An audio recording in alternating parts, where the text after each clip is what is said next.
안경 맞추러 가면 이런 말 많이 듣죠? 경력 30년입니다. 장인입니다. 그럼 질문 하나 드릴게요. 경력이 오래되면 지금도 정확할까요? 오늘은 이 부분을 감정이 아니라 팩트 기준으로 설명해 드리겠습니다. 1번 경력 30년, 실력은 과거에는 안경사 경력이 많다는 건 분명히 최고의 장점입니다. 다양한 안경 경험, 고객 응대 능력 축적, 완벽한 피팅 노하우. 하지만 중요한 건 그 경험이 지금 기준과 맞느냐입니다. 왜냐하면 과거에는 안경광학과가 그렇게 많지 않았고 체계적인 시기능 눈검사 교육이 부족했던 시기입니다. 즉 경험 중심으로 성장한 경우가 매우 많습니다. 문제는 지금은 시대가 완전히 달라졌다는 겁니다. 2번 과거 방식의 한계. 예전 검사는 수동적이고 검사자의 숙련도에 의존하는 방식으로 시력표 중심, 단안 위주 검사, 경험 기반 처방.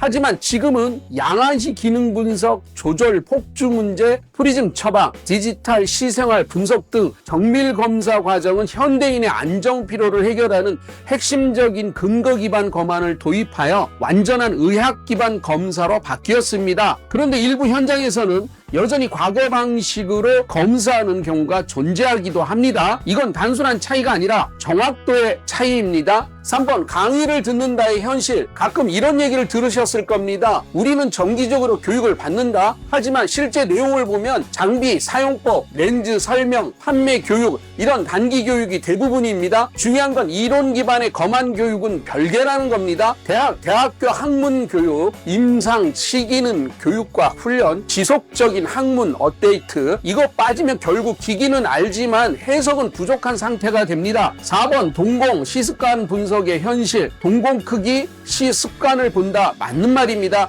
하지만 핵심은 어떻게 측정하고 어떻게 해석하느냐입니다. 동공 크기, 조명 환경에 따라 수시로 변함, 야간 시력, 단순 동공 크기만으로 판단 불가, 시습관, 정량 데이터 필요. 즉 단순한 관찰이 아니라 장비 측정, 수치 분석, 임상 해석 이 세 가지가 함께 가야 합니다. 경험만으로 해결되는 영역이 아닙니다. 5번 초보 안경사 대 경력 안경사. 초보는 못한다. 케바케. 이건 절반만 맞습니다. 왜냐하면 요즘 안경광학과 출신들은 양안시 기능성 시력, 최신 렌즈 설계, 검안기기 등 이걸 체계적으로 배우고 나옵니다. 오히려 검사 정확도, 데이터 해석, 최신 장비 이해 이 부분은 더 뛰어난 경우가 많습니다. 결국 중요한 건 경력대 초보가 아니라 업데이트된 전문 안경사인가입니다. 6번 눈은 복잡하다란 말의 함정. 눈과 광학은 매우 복잡합니다. 맞습니다. 그래서 더 중요한 건 지속적인 업데이트 공부입니다. 의료의 시기는 계속 연구되고 있고 렌즈의 성능과 기술도 계속 발전하고 있습니다. 그런데 과거 방식과 경험에 머물러 있다면 이 복잡한 문제를 제대로 해결하기 어렵습니다. 7번 진짜 좋은 안경사의 기준을 딱 정리해 드리겠습니다. 좋은 안경사는 경력만 보지 않습니다. 이 5가지를 봐야 합니다. 첫 번째, 현재도 공부하는가? 두 번째, 검사 과정이 체계적인가? 세 번째, 데이터를 기반으로 설명하는가? 네 번째, 고객 맞춤 해석이 가능한가? 다섯 번째, 올바른 가격으로 판매하는가? 이게 진짜 실력입니다. 안경은 단순한 제품이 정말 아닙니다. 누구에게 맡기느냐에 따라 삶과 시생활의